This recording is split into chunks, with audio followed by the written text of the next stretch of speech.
Sammy, can you tell us a little about REIT and their key characteristics? REIT stands for Real Estate Investment Trust. In Hong Kong, REIT is relatively uncommon comparing to the listing of shares. Listing of REIT is much more common in other jurisdictions such as America or Singapore. As of today, there are only 9 REITs listed in Hong Kong, even though the REIT code has been around for a good number of years. In Hong Kong, REIT is considered as a collective investment scheme by the SFC. Structurally, REIT must be formed as a trust under Hong Kong law. Investors will be taking units of the trust rather than shares, as they would in a listed company. A trustee, as well as a REIT manager, must be appointed, which needs to be a SFC licensed entity.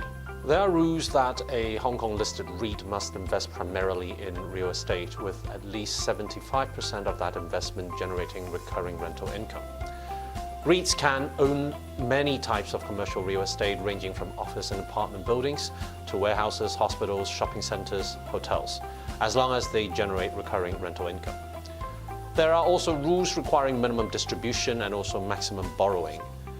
A REIT must distribute not less than 90% of its audited annual net income after tax each year as dividends, and its maximum borrowings must not exceed 45% of its total gross asset value. What are the main differences in listing a REIT and listing a company limited by share? REITs in Hong Kong are largely governed by the REIT code. There are also rules regarding the collective investment schemes under the SFO which are applicable. The Hong Kong listing rules are also applicable, but only to a much lesser extent. REIT itself needs to be approved by the SFC. The REIT manager that manages the REIT also needs to be approved by the SFC. The REIT manager needs to be licensed. Within the REIT manager, they need to have at least 2 responsible officers.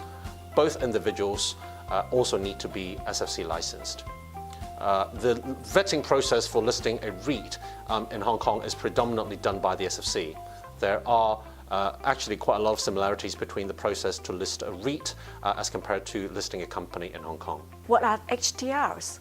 DR stands for depository receipts. These are instruments issued by a depository bank as an agent for a company, which evidence ownership of shares in that company.